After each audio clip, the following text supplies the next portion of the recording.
Dear students, welcome back. In this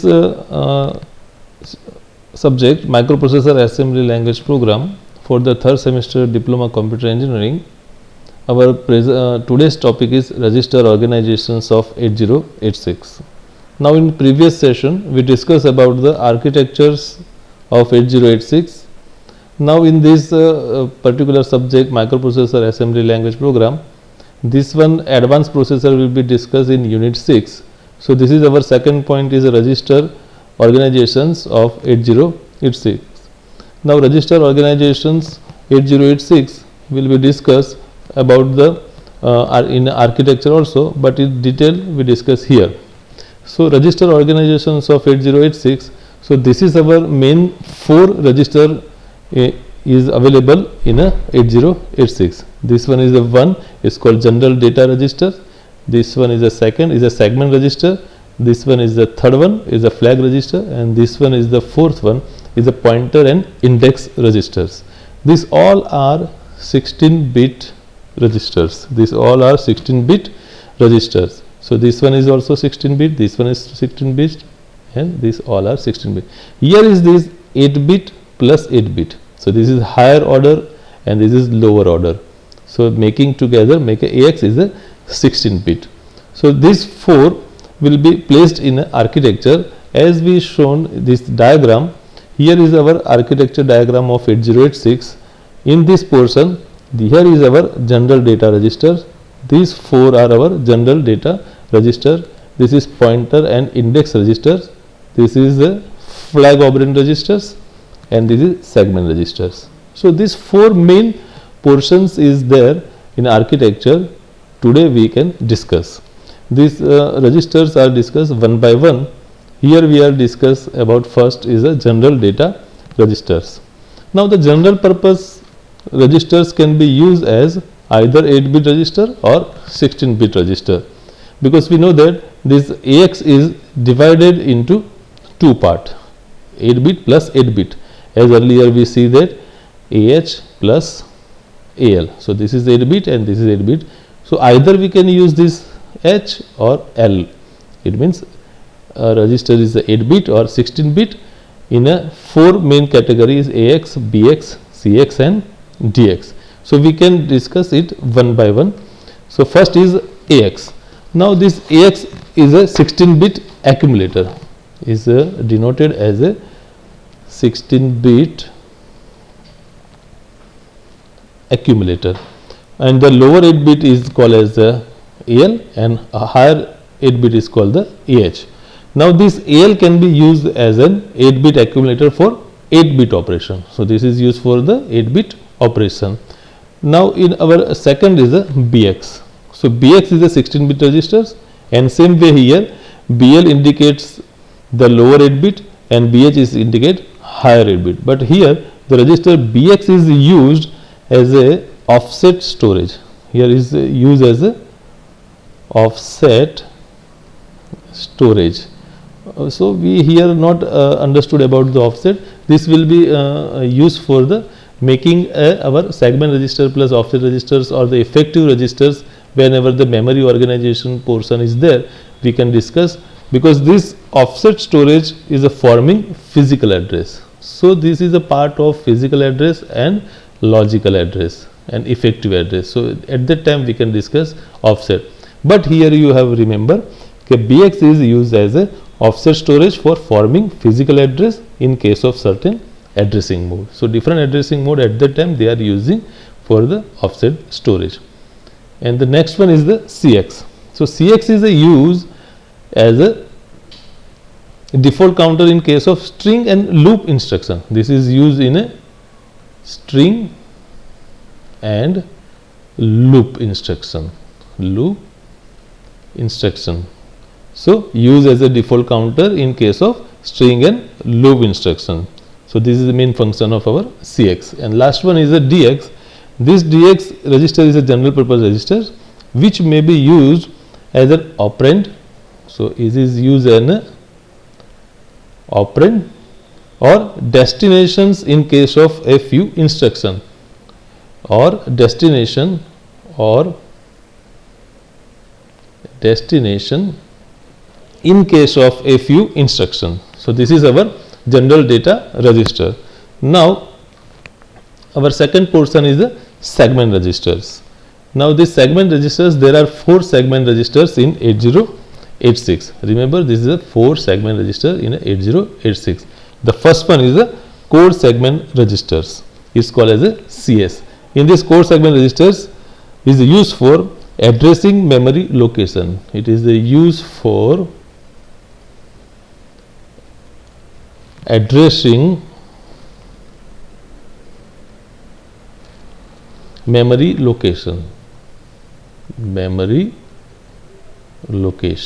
Okay, so remember, this is used for the addressing memory location in the core segment of the memory where the executable program is stored. Where the executable program is stored, that at that portion this is used for the addressing memory location. Now our second one is a data segment register. Now data segment register is called as a DS, and this is point to data segment of the memory. This is used for the points to the data segment, points to the data segment of the memory, data segment of the memory, okay, where the data is stored. Okay, where the data is stored, that this one is used to points the data segment of the memory. Our next one is the extra segment registers. It's called as a ES. So also refer to a segment in the memory which is also called as a another data segment in the memory. Another data segment in the memory. Okay, so remember this extra, this one is the extra, so it was also called as a data segment in a memory. And our last is the stack segments or register segments. SS is used to addressing stack segment of the memory. So it is used to addressing stack segment of the memory,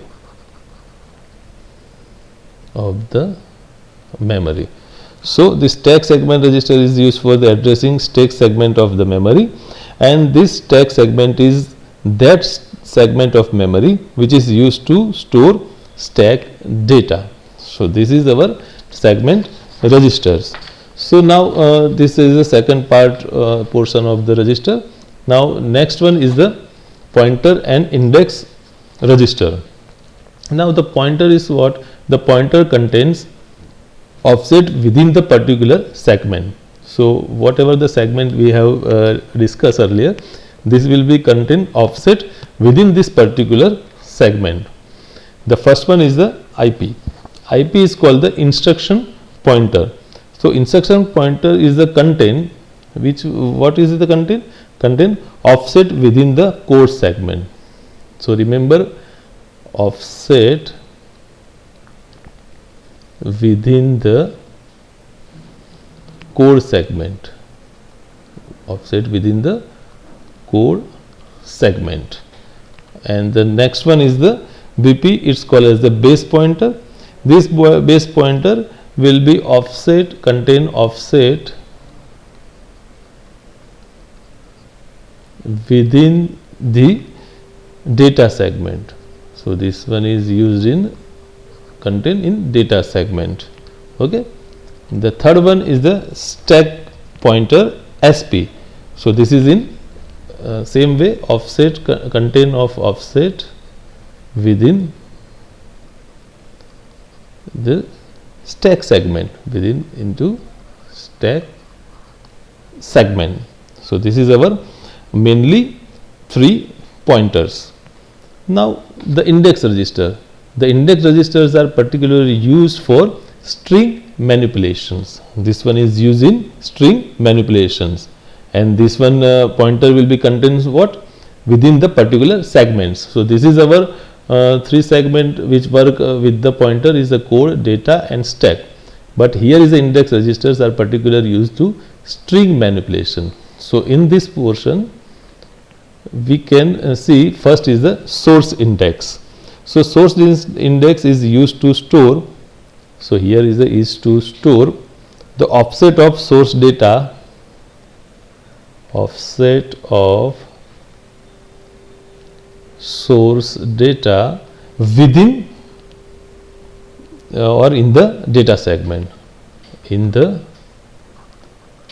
data segment. So this one is stored in a offset of the source data in the data segment. So this is our SI, source index. The next one is the destination index. So this is destination index is used to store the offset of, so here is the store the offset of destination in data, offset of destination in data or extra segment, or extra segment.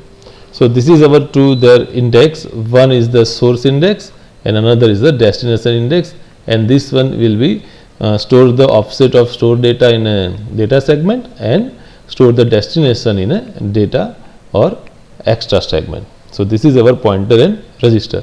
Now the fourth one and the last one is the most important, is a flag register. So we have discussed about the flag register. Basically flag register is a 16-bit register used in 8086, same way is the 8085, but here is they are used as a 16-bit. So to indicate some condition produced after arithmetic and logical operation, so arithmetic and logical operation, it divided into two parts. So these two parts in the 16-bit as shown in a diagram, the first one is the conditional flag. So conditional flag are the lower byte of the 16-bit. So conditional flag is the called as the lower byte of the, so this one is our lower byte.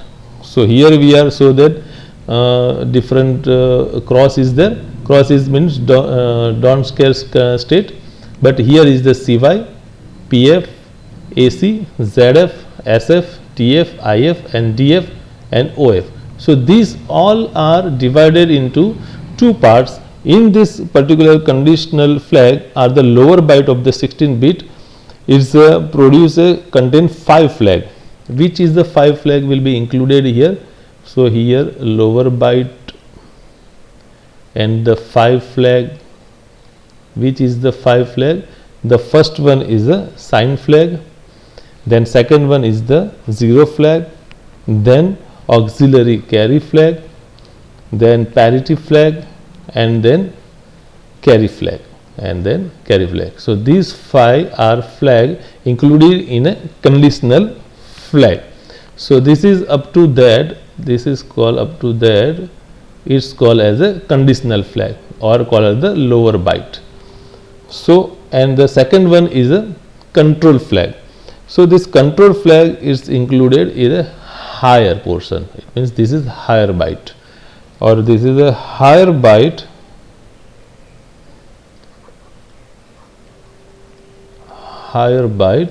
here 3 flags used in a control flag as a control flag.